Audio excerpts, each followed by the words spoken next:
Do you want to begin your yoga journey but you have no idea where to begin? Do you have no idea what you need to start your practice? Well, I'm here to help with just that. Welcome to Wellness with Apurva with me, Apurva Jayarajan, and let's talk about how to begin your yoga practice or your fitness journey. Let's go.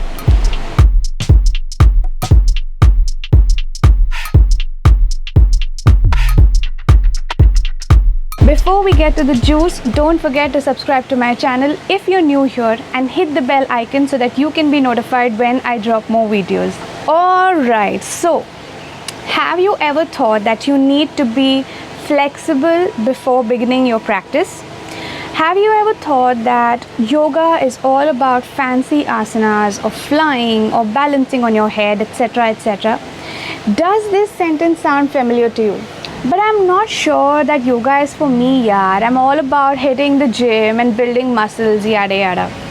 If any of these sentences hit home, it's because of the hundreds of myths that you've believed that surround the wonderful world of yoga. So I'm here to give you 5 tips on how to find your motivation to begin your yoga practice.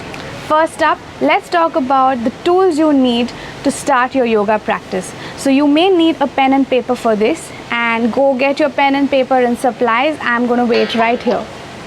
Alright, now that you've got your supplies, just sit down and let's write down the 3 most important things that you need. Number 1 is dedication. Number 2 is discipline. And number 3 is determination. For real though, those are the most important things that will hold you on the days when your body is telling your mind that you can't do it, or you don't feel like doing it, or you don't feel like showing up on the mat. Those qualities are extremely important, and the more determined you are to show up on the mat with dedication, the more discipline you will cultivate in your daily life. Number 2 is equipment. We've been constantly bombarded by a million ads all the time, right? We see it all the time on social media telling us that we need this and we need that and 100 other things to enhance your practice. But the truth is far beyond all of that. Honestly, the only thing you need is a comfortable, cushioned, anti-slip yoga mat. So consider this as an investment. This will keep your bones and your body safe by giving you a good grip while you're practicing yoga, because some poses really do make you sweat a lot, and because of that you may lose your balance quite often. So this ensures that you don't fall and hurt yourself while you're practicing. It is also a great idea to practice in comfortable workout wear. Alright, but don't go running to immediately stock up your wardrobe with all the latest fashion and what's new in the yoga apparel world, right?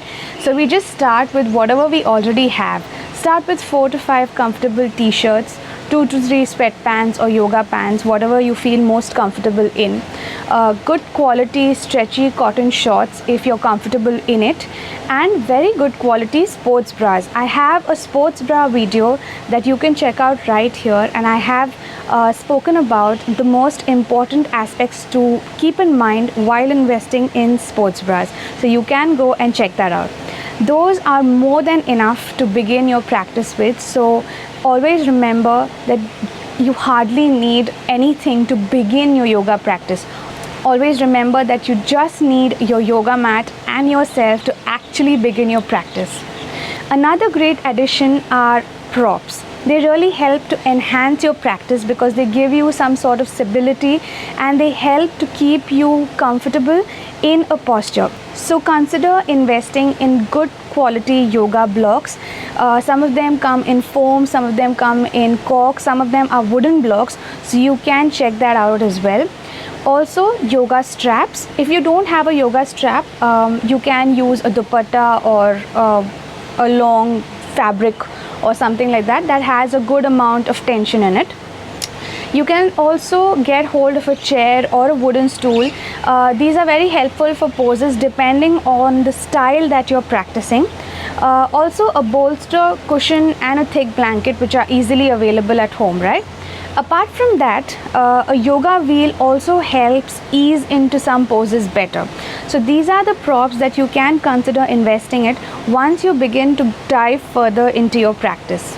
Next up, setting yourself up for your practice. Identify a quiet, calm, undisturbed space in your house that you can lay your yoga mat completely and you can practice in peace and quiet. It is important because yoga is a very self-reflective practice, so use this time on the mat to get into a relaxed and meditative space of mind. Yoga is also the only practice that unites your breath, mind and body.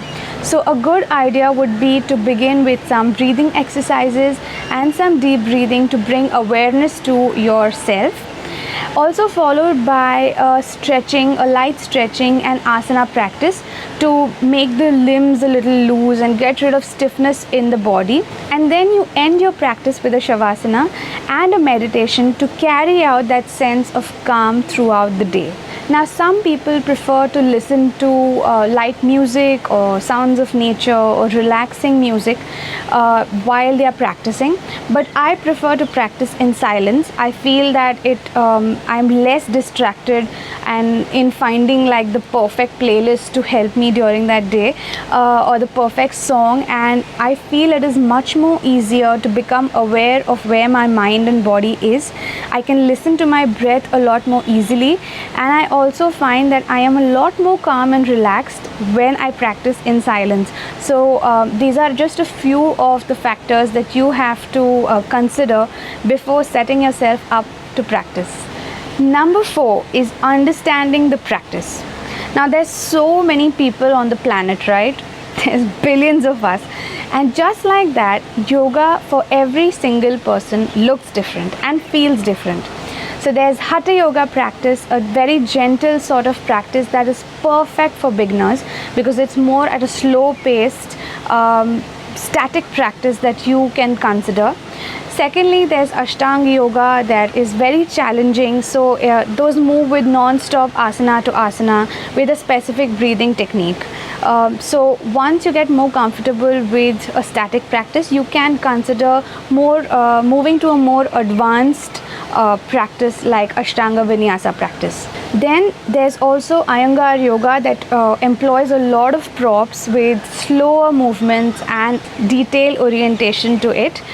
We use a lot of props in Iyengar Yoga like bolsters and wooden chairs and wooden cushions and the whole host of it. Restorative Yoga like Yin Yoga is very, very gentle.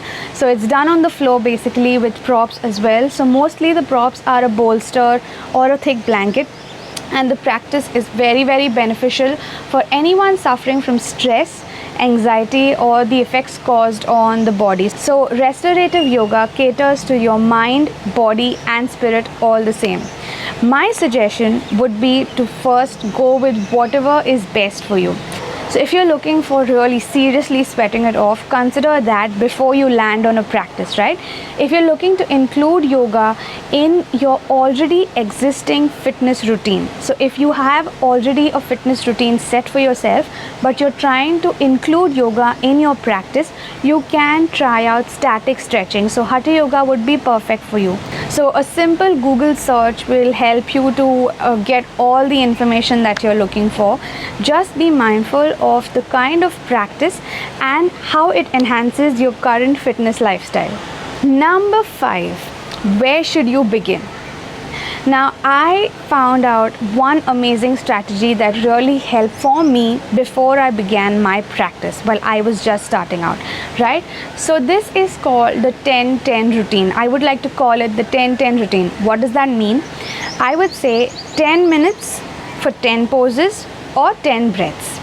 Whatever works for you. In yoga, there is no minimum duration of your practice, right? You can practice for as long or as little as you want to, and the effect on the body and the mind would be just the same. So if you're looking at including yoga into your daily routine, and if you have a very hectic schedule, let's start with the 10-10 routine.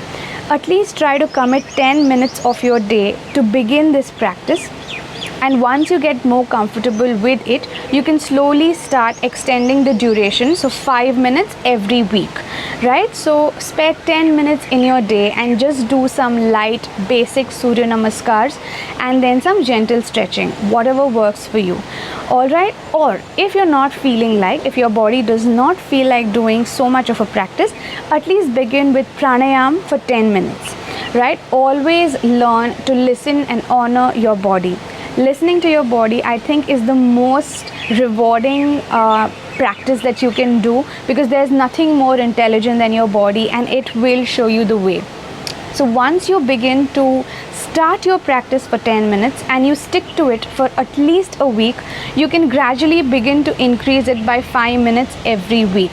Alright, so include one challenging asana into your practice every day or every 2 days. There's loads of yoga videos on YouTube that you can go and refer to. You can also check out my videos right here. I do a lot of yoga flows as well, so you can go and check these out. Very important to understand the ideal time to practice would be either during sunrise or during sunset, or 3 to 4 hours after your last meal. So factor in all these things as you begin your practice. Lastly, don't forget to stick to it. Like we said in point 1, stick to it. My experience with yoga has been nothing but extremely rewarding, and I have got so much of happiness, so much of calmness. It really helps to relax me. It really is one of the practices that I turn to when my mind is just not right. So I hope that you enjoyed this video and the points I shared inspired you to begin your yoga practice. Please don't forget to leave a comment below and let me know if this video helped you, and if it did, don't forget to share it with a friend. Practice together, you'll have more fun that way, and you'll have someone to stay accountable to. That would be a super great addition to your practice. Also, follow me on Instagram and tag me on it with your beautiful yoga sweat fees, and use the hashtag fitnesswithapurva so that I can cheer you guys on and we can build an amazing community together. I'll see you in my next video. Until then, stay safe, stay home, stay healthy, and keep wearing your masks at all times. And don't forget to practice social distancing, because we will get through this together. Namaste.